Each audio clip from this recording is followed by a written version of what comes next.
Alright,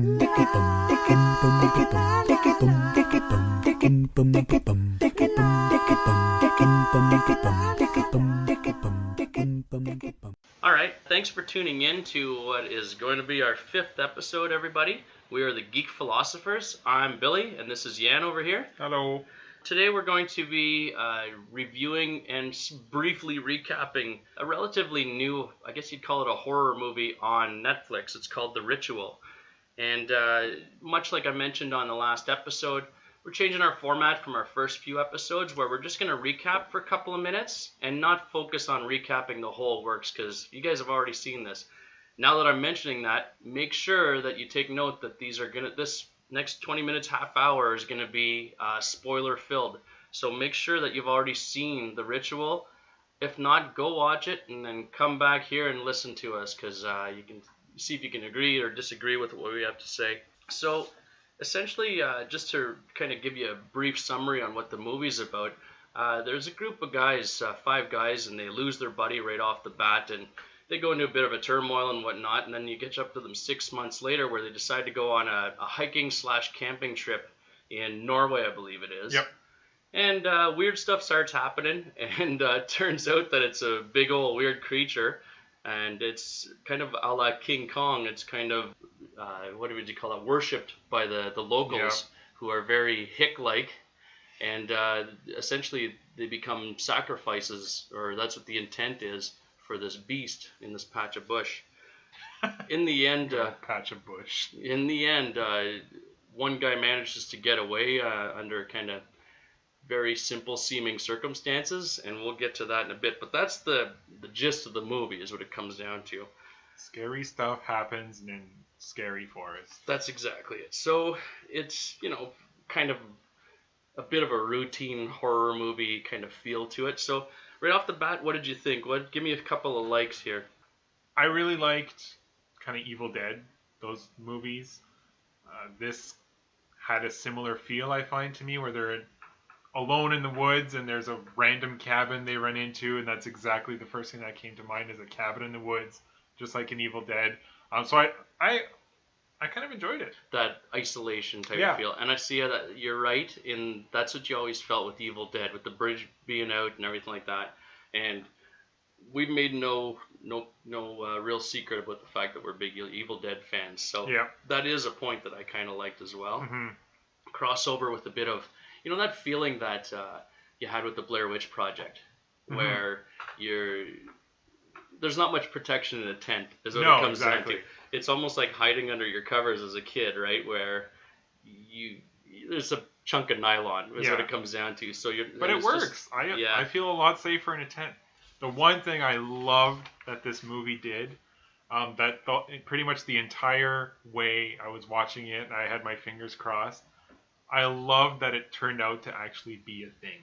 Something in the woods. And it wasn't just fairy tales. It wasn't just one guy with like a mental disorder or something with hallucinations. And, I'm so happy like to The Village? see. Yes. Well, like The Village, exactly. Yeah. I love The Village, like the movie itself, but I found I was so disappointed when I found out that it was just people in costume. So when this one actually turned out to be something, I was like, yes. Oh, well, that's cool. But now that we're mentioning that it was actually something that I found kind of funny that's worth mentioning is sometimes I had a rough time understanding what the guys were saying. Pretty thick accents, right? Right. And so I threw the subtitles on whenever some stuff really? was going on, okay? And here's what the funny thing was, and I didn't watch the whole movie with subtitles, but just some parts there where it was a little bit mumbly or whatnot. The funny thing is, they'd be in the bush, and they'd be kind of, half crying and kind of yammering or whispering to each other. And then there'd be something in the bush that'd be cracking or something. Mm-hmm. The subtitles actually had in brackets, creature stirring or creature growls. So, spoiler alert. About 30 minutes into the movie, when they first start coming across this creature, well, like you say, I'm glad there was a creature. I knew there was a creature pretty close in. Thanks, because subtitles. They totally spoiled it for me, but not like it was that big a deal, but just one of those things. So something that I actually liked about this movie is that the guys were actually relatable. They were guys that were, about our age, and they seemed to get along really well. And that's where a little shout out to the acting in this, because they seemed really natural, almost like they were just hiking. Yeah, to the they point. were just a group of guys out for a couple beers, and I found the dialogue in it too was very much. It wasn't kind of worded in such a way where you're like, hey, nobody talks like that. Yeah, I felt they like talk the like dialogue buddies. was just freely, and it was Believable. Yeah, exactly. Yeah, it was believable. And I also like the fact that it was a simple setting. It didn't have to be, you know how sometimes, well, Evil Dead reference. It's just the bush. Yep. It's just the forest with the trees and everything. And the thing is, when you're in the middle of the woods, it's creepy. Even if you got a compass in your hand like these guys did, there's still that kind of, closed in, isolated. That's it. So I'd love to find a forest that looks like the one they were in, though.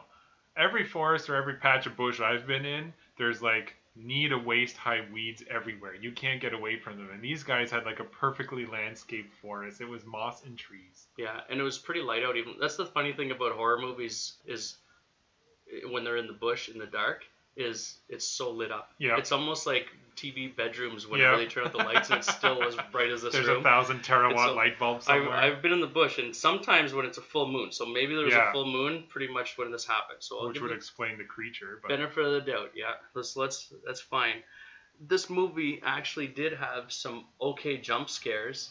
Yep. For me, and it's funny how the one that really stood out to me wasn't even the big old, barely open up a closet and boogie boogie boogie, that type of thing. It was that one part where they were looking at, and this is, I think, the first glimpse of the creature you get. The one part where they're just looking at just a stand of trees, and the hand, you just tree? See fingers. Yes, I love that. And scene. of course, the music does the typical ring, but the fingers are on the tree, and that's all it was, and it was really effective. Yeah. It made me jump.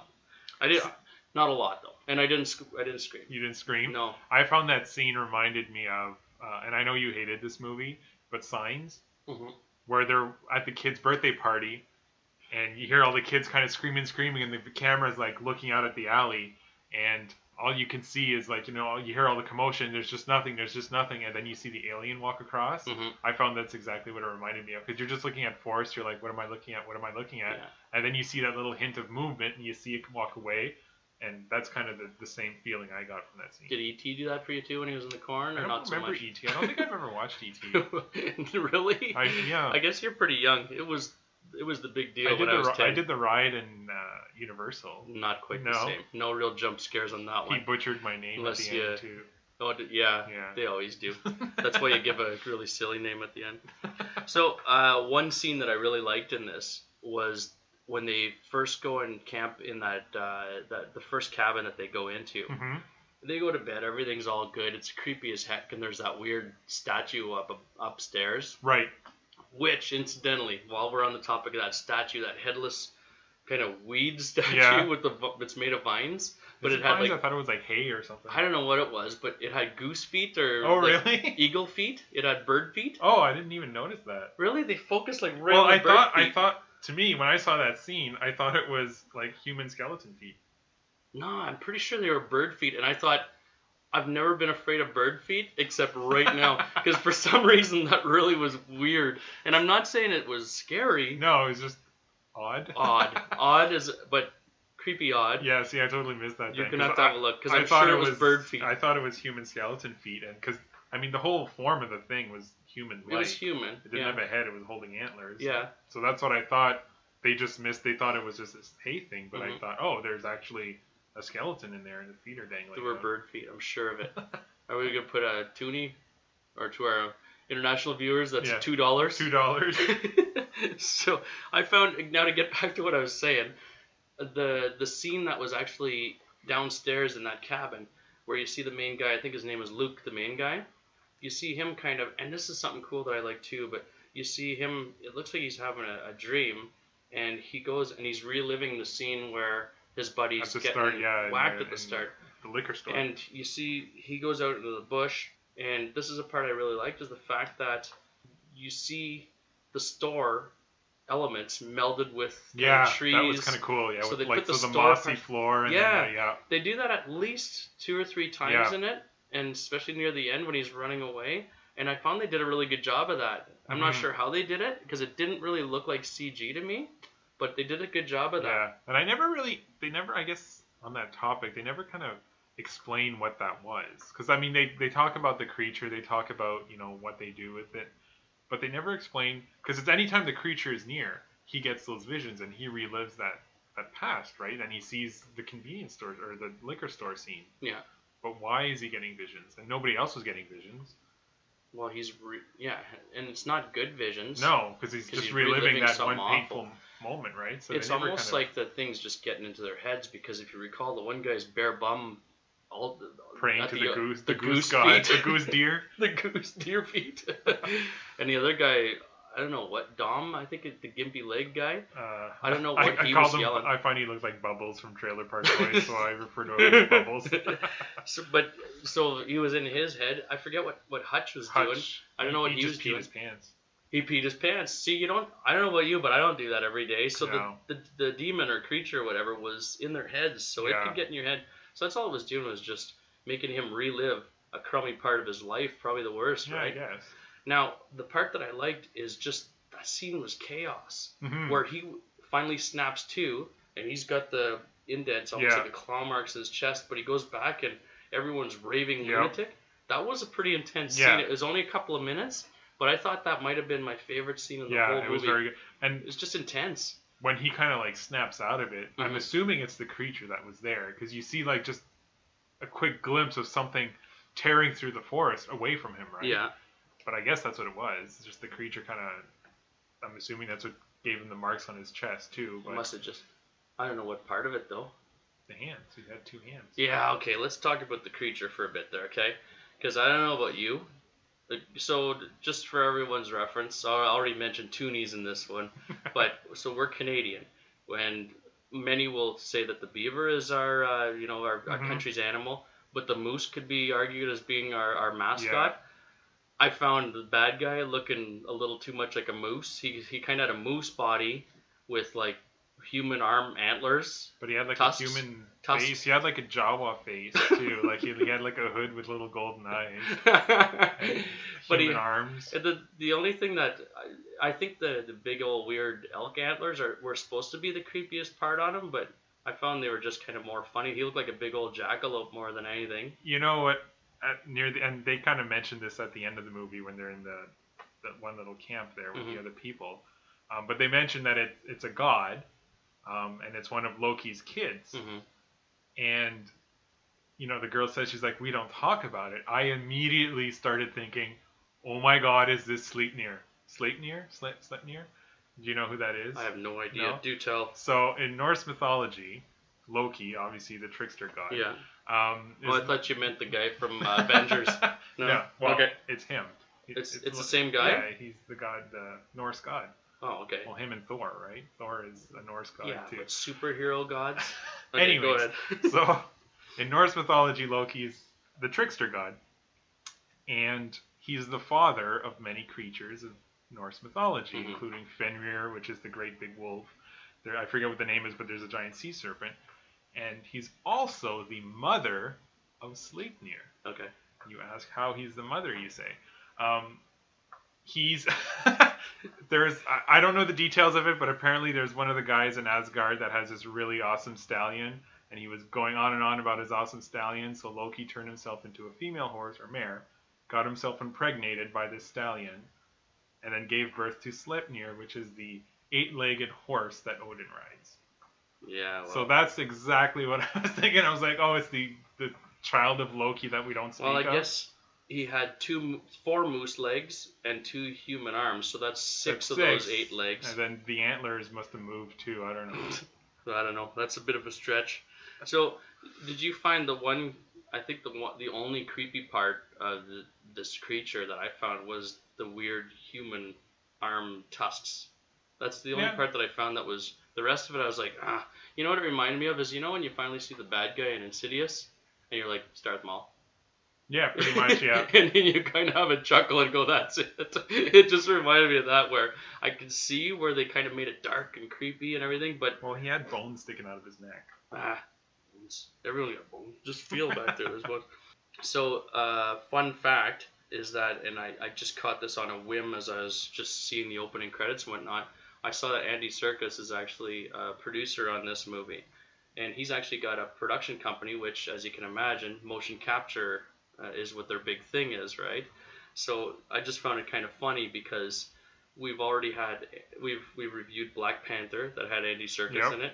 We've reviewed The Last Jedi, which had as Snoke Andy Serkis in it. That's true. So it's almost like we're picking and choosing Andy Serkis. Yeah, we're huge Andy Serkis fans. We're not sponsored by Andy Serkis and his motion capturing company. Trust me.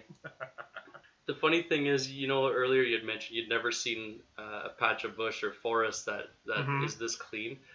The funny thing is, I was thinking, this is a lot like where we go camping in Algonquin Park, and I thought, I'm glad there are no creepy cabins, but we do sleep in tents out there, so I was like, uh-oh. And so after they spend the first night in that first cabin where, all the chaos breaks out, so then they're like, okay, we need to get out of here, this is creepy. Yeah.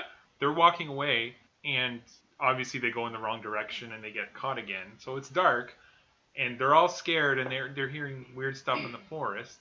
So, I don't know about you, but if I'm already creeped out like that, I'm not sleeping in my own tent. Not only am I not sleeping in my own tent, I'm sharing a tent with somebody, and we're zipping our sleeping bags together. Like, I'm not... Well, okay. No. Remind we're me not sleeping... to... I'm going to handcuff myself to somebody else, because there's no way I'm sleeping in my own tent in a creepy forest. Note to self, buy a one-person mummy bag. Oh, I'll fit in there. I don't care. Just a couple rolls of duct tape. We're together. So I guess we can get to what's kind of the main climactic part of this, which is the house full of crazies, right? With Grandma Yoda there. Grandma Chewie. What's it about old ladies, like creepy old ladies in movies? They're okay creepy, like they just don't say anything, but you give them a chew of gum there, super creepy, right? So I didn't feel bad when he punched her in the face. That's how creepy she was. Well, plus she was a bad chewer. Like, honestly, most bad chewers deserve a punch in the face. So you kind of get a feel for what this is all about, and I mentioned it earlier, but I just got like a King Kong kind of rip-off vibe, Like, especially when they're sacrificing, Dom to... Oh, and I got to mention, now that I'm on the topic of Dom, okay? So Luke and Dom are Which tied up. Which one's Dom again? Dom's Bubbles. Bubbles, okay. Bubbles, yeah. So Dom's... they're both tied up downstairs. I think it was the old Chewie there, goes up and determines that Luke could be one of them. You don't know at the time, but he's been marked. Yeah, that's it, because she shows her own mark. Grab Dom... And they take him away. He's screaming bloody murder as if they're skinning him alive. Oh, yeah, exactly. Okay? Like, you're sure they're tearing out his eyes and, doing everything that you can think of that your nightmares are made of. He comes downstairs, he's got a bit of a bloody nose. What did they do to him up there? Or is he just that soft? Because they do... He is pretty soft. Like, he was complaining about his knee the whole time. And he was just... I was really hoping they would kill him first. Really, like the whole time I'm like, hey, he's got a bad knee already. Just he's an easy one to pick off. Just get rid of him. Yeah. But they killed the hot one first. Yeah, and really bad too. Yeah. You look like field-dressed moose up there, right? That was grim. So, all in that same area, Luke, the main guy, his hands are tied, and they actually have Dom out tied to a stake, and they're actually sacrificing him to this creature, this unnamed creature, because I don't think this creature they never mentioned. Even though the one gal could actually speak English, she never said the creature's name. Well, she's the one who said that we don't speak its name. Yeah, but they said Voldemort and Harry Potter. Even only at the end. Well, this was the end of this movie too. So Luke realizes he's getting nowhere untying his. So look at your hand for a second, okay? Like you go like this, and what I'm doing is squinching my thumb to touch my pinky is what I'm doing. That part of my hand squishes in. If I break my thumb right now, it doesn't make my hand any skinnier to get out of. He busted his thumb. He dislocated it. That's how you get out of handcuffs. Because it's this joint here, like the handcuff doesn't pass there, but you got to dislocate your thumb, and then this. How do you know this, anyways? Don't ask questions you don't want the answers to, Bill. But yeah, you dislocate it, and then this joint kind of is loose, and then you can fold your thumb, and then it's... Well, I gotta see this. Go grab some wood there. Let's give it a shot. I'm not dislocating my thumb. All right. If this was a YouTube video, I'll do it, but not for a podcast. We could just make a noise, and everyone will believe you did it anyways. I'll scream like Bubbles did. So, This is the weird thing that I found and like I say, a lot of stuff happens in that little house where Luke is. So he gets free, and then he goes upstairs. So he realizes the place is surrounded by crazies. Mm-hmm. Goes upstairs, and there's that weird, almost ritual look. It almost looked like a bit of a church up there, where old mummified people, Yep, seem to be still alive. yeah. They were waking up, sort of. Really, but they were very not even zombies. Zombies have No, more yeah, meat and flesh on them. I don't than know those. what that was. So here's the funny thing. So if you're in a lot of different things here, okay? So if I'm Luke, okay, I'm Billy, but if I'm Luke for a second, I'm upstairs at a place I know is surrounded by crazies where I couldn't get out the main door on the main floor. I'm upstairs, surrounded by zombies that are starting to, waking up or whatever. The last thing I think I want to do, even if there are zombies surrounding me, is set everything around me on fire because I still have to get out of said house, right? He had no escape plan. Well, it's away from the front door. Yeah, but he still had to get out of there. Okay, so if I want to get out of your house here, right, where we're recording, I'm not going to set this room on fire and then get out of here. Yeah, I guess. With knowing I'm surrounded. He was just following Bubbles' advice because he said, I'm not going to make it out of here, but you can, and you burn everything down before you go. That's true. So, but before you go, he was on his way out. I know, but he didn't know he had to go. He already knocked out Grandma Yoda, so he was like clear path to the front door. Chew on this, Grandma Yoda. So, throughout this movie, I don't know about you, but I felt so bad for Luke because Hutch was a good buddy. Mm-hmm. Hutch goes down first. Yep. So what's Luke stuck with?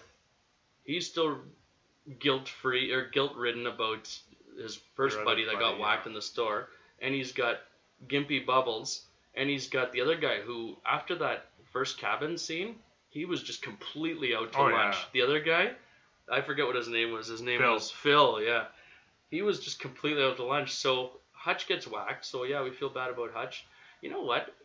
If me and you are with two buddies out in the bush and one guy gets like severely gutted and field dressed like Predator style up in a tree, pretty sure me and you are going to react a lot differently than those guys. They didn't really... Well, and yeah, I had problems with that part because the whole scene where like the drama is unfolding, I'm thinking, okay guys, you've just seen some messed up stuff. What drama? When they first leave the house. Okay. The first house, yeah, and they're walking, yeah, and right before they all decide to share or sleep in different tents before Hutch gets taken away, and they're all arguing about past events and, oh my God, you didn't save him, and blah, blah, like, okay, you guys, like, do you realize you're in a very scary situation and you should probably just focus on getting out of the woods right now? Like, don't bring up drama that happened 6 months ago and like how you think that he's not a good friend or whatnot. Like, just get out of the woods and then you can hash out your stuff later over a beer. Yeah, I guess. Come on. Yeah. Yeah. And I find that so cliche in these kind of horror movies where well, first of all, let's take a shortcut. Come on. They don't think like, and Walking Dead's taken some heat for that lately too. People not thinking like real people. Yeah. Like scripting it like as if you got to make people realistic, right? Yeah. Which unfortunately goes against what we started with because we said the guys themselves were actually pretty realistic. The dialogue, but the decisions exactly. they made just weren't very... And then they have a clear, okay, you come out of this house that all this chaos happened in and everybody's terrified. You can backtrack, go back to safety. Yeah. Or Hutch is pointing a compass and say, listen, we can just go over that ridge and we're going to get there. That was, hey, there's a path over here. Paths mean people. Exactly. And I was just like, oh, why are you guys following into like more... A path might be a game trail for a moose-armed goose-foot Loki thing. Loki thing. So, I guess we'll kind of get toward the end of this here is that we get to the ending of the movie where it's pretty much Luke face to face with, said beast creature or whatever. Mm-hmm. And this thing is giving him a chance to actually, even though he just whacked his whole house of worship and all of his followers, yep, he's still willing to let Luke worship him. Is what I and got. He gets immortality. Yeah, that's true. I would totally worship. Although you gotta hang out in this cabin with Grandma Chewie. With that. Well, no, she's passed out now. She's on fire, so you'd have this little camp to yourself. You could get your own Grandma Chewie. Exactly. You would be Grandma Chewie. So he decides not to, and he somehow. So this beast is super fast through this movie, right? Mm-hmm. It's fast. He manages to outrun this beast out the bush.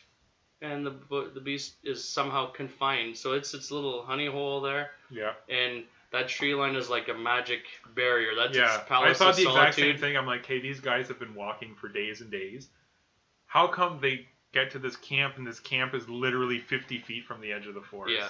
The people living there, instead of worshiping and sacrificing, just leave. Just walk for 2 minutes and you're out of the woods. Because, see, Grandma Chewie she was in it for the long haul. Well, that's fine. Yeah. But the other gal that could speak English there, she wasn't happy about being there. And why didn't she book it like Luke did? I had a question about her, actually. Remember the tent they find? Yeah. And they find a driver's license? Her? That's what I don't know. Maybe. Because she spoke English. Yeah. So I don't think she was an original from there. I think she may have been, her family was sacrificed, but she was the one that was chosen. Pickup. I didn't even. Yeah, that could be because she'd be the same age. And they just said that was from a number of years before that the license was expired. Blah blah blah. Something years like ago. That, or something. Yeah, maybe. And they never did explain why people were chosen and the other ones sacrificed. No, they didn't mention anything like that. They said something about your pain is the greatest or something. Maybe the extremely guilty, extremely guilt-ridden are the ones. We only take guilty followers. Maybe. Yeah. I don't think you have much more to say. I just didn't like You know what I don't like in horror movies? Let's be honest. I don't like happy end. Am I morbid for saying I don't like happy endings? Everybody loves a happy ending. No, not in a horror movie. Maybe if it's like Terms of Endearment or something there. But happy endings. I was happy. Notebook. I mean, I personally, I think Hutch should have been the one to live. Just because he's better looking. Well, maybe. All right. But the other dude, Yeah, but just one of those things where it seems like even go back to Nightmare on Elm Street, Friday the 13th, it's always that one person.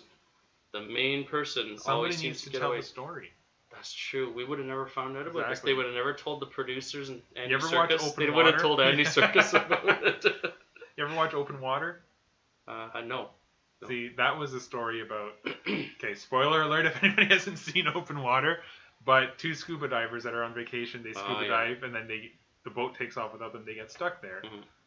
The whole movie is about their experience alone at sea. Yeah. I figured one of them had to, because it's based on a true story, one of them had to live. They both died. So I'm really? like, well, how do you know what happened the entire time? Like the perfect storm. Yeah, pretty much. Storm. Spoiler alert. We're spoiling every movie. We warned you, there's spoilers here. Okay, so we'll wrap this one up. So Yan, what would you give this out of 5? Go for it. I'll give it a 2.7 Grandma Chewies out of 5. I actually didn't mind it, surprisingly. I was entertained with this flick. I actually liked it. I found the acting was good. I liked it. I actually liked it except for the creature and maybe the ending. See, I like the creature. So I give this 3.5 human arm tusks out of 5. So just before you cut it off, I think there is something we should mention. Okay. You're a married guy. If you're in a liquor store and two people are mugging you and they ask for your wedding ring, are you going to fight them for it? Hell no. Exactly. That's what I thought. I'm like, that guy should get husband of the year right there for not giving up his wedding ring. I totally give it up.